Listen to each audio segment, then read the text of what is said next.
Hello and welcome. এখন দেখব কিভাবে আমরা ক্লিন প্রেড সার্ভার থেকে এসএনপি গুলার প্রেডিকশন রেজাল্ট পেতে পারি। প্রথমেই আমাদেরকে ক্লিন প্রেড সার্ভারে যেতে হবে। ক্লিন প্রেড সার্ভারের লিঙ্কটা যদি আমাদের জানা থাকে তাহলে আমরা সেটা কপি করে ব্রাউজারে অ্যাড্রেস বারে পেস্ট করতে পারি। ক্লিন প্রেড সার্ভারের লিঙ্কটা ডেসক্রিপশন বক্সে দেওয়া আছে। এটা হলো ক্লিন প্রেড সার্ভারের হোম পেজ। এখানে নিচের দিকে আমরা দুইটা ডাউনলোড অপশন দেখতে পাবো।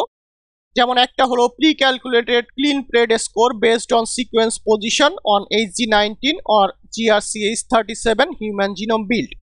আরেকটা হচ্ছে pre calculated ClinPred score based on sequence position on HG38 human genome build. এখানে এই যে ফাইল আছে, এই ফাইলে HG19 অথবা GRCH37 এর প্রতিটা পজিশনের যতগুলো পসিবল মিউটেশন হতে পারে এবং তাদের করেসপন্ডিং ক্লিন প্রেড স্কোরগুলো দেওয়া আছে। এখন এটা আমরা ডাউনলোড করব।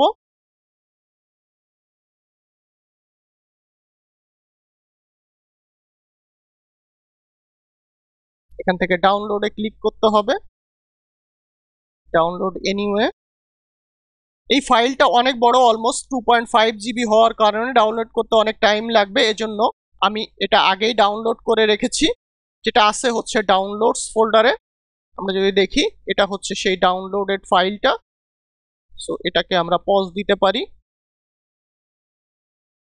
এখন এটাকে আমরা কাট অথবা কপি করতে পারি। আমি এখানে কাট করছি এবং এটাকে আমাদের রেজাল্ট ফোল্ডারে পেস্ট করব। এখন যদি আমরা এর কন্টেন্টটা একটু দেখি, এটা যেহেতু অনেক বড় একটা ফাইল, এটা আমাদের টেক্সট ফাইলে ওপেন আমরা করতে পারবো না, অথবা এক্সেলেও এটাকে ওপেন করতে পারবো না। সো আমরা যেটা করতে পারি সেটা হচ্ছে আমাদের উইন্ডোজ পাওয়ার শেলে যেতে পারি এবং এই ডিরেক্টরিতে আসতে পারি। সেটা হচ্ছে সিডি দিয়ে ফুল পাথ। এরপরে আমাদের জিসি অথবা গেট কন্টেন্ট দিতে হবে। এরপর ফাইলের নামটা, সেটা হচ্ছে ক্লিন প্রেড। এরপর আমরা দিতে পারি ড্যাশ টোটাল কাউন্ট। এখন যতগুলো লাইন আমি দেখতে চাই, আমি প্রথম 10টা লাইন দেখতে চাই, তাহলে আমাদেরকে দিতে হবে 10। এখন এন্টার।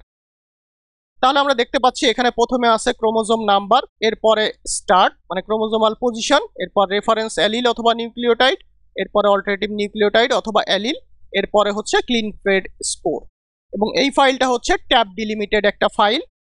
এই ফাইল থেকে আমাদের এসএনপি গুলোর ক্লিন প্রেড স্কোর এক্সট্রাক্ট করা এবং কাস্টম এসএনপি আইডি অ্যাড করাটা পরবর্তীতে দেখানো হবে। এখন দেখলাম কিভাবে আমরা ক্লিন প্রেড সার্ভার থেকে pre calculated ClinPred score গুলো পেতে পারি এবং সেগুলো ডাউনলোড করতে পারি। Thank you everyone.